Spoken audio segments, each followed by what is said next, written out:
MVA का हिस्सा क्यों बनना चाहती है बीजेपी की बी टीम कहलाने वाली एआईएमआईएम? इम्तियाज जलील बोले, एक बार साथ लेकर तो देखो। महाराष्ट्र में ओवैसी की पार्टी एमआईएम के सांसद इम्तियाज जलील ने कहा कि बीजेपी को हराने के लिए हम कोई भी कुर्बानी देने को तैयार हैं। हम चुनाव में महाविकास आघाड़ी एमवीए का हिस्सा बनने के लिए तैयार हैं, लेकिन एमवीए हमें ऑफर तो दे। जलील ने रविवार को एक कार्यक्रम में कहा कि लंबे अरसे से कांग्रेस और एनसीपी जैसे खुद को सेक्युलर कहलाने वाली पार्टियां एमआईएम को बीजेपी की बी टीम कहती हैं।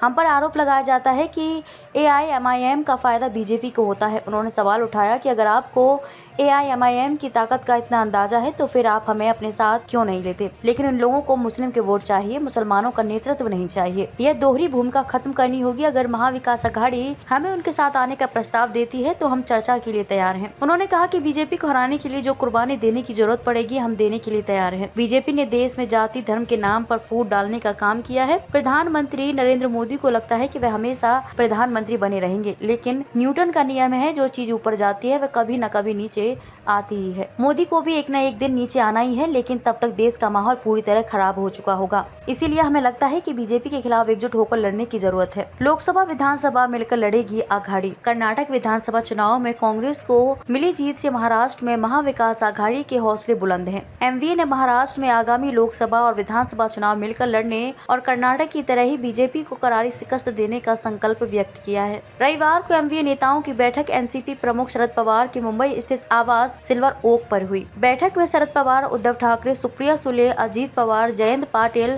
संजय राउत, नाना पटोले, बाबा साहेब थोरात, अशोक चव्हाण, नसीम खान, भाई जगताप जैसे बड़े नेताओं ने भाग लिया। बैठक के बाद तीनों पार्टियों के नेताओं की संयुक्त प्रेस कॉन्फ्रेंस भी हुई। तीनों ही पार्टी के नेताओं ने कहा कि बैठक में इस बात पर आम सहमति बन गई है कि राज्य में आगामी लोकसभा और विधानसभा चुनाव तीनों पार्टियां मिलकर लड़ेंगी।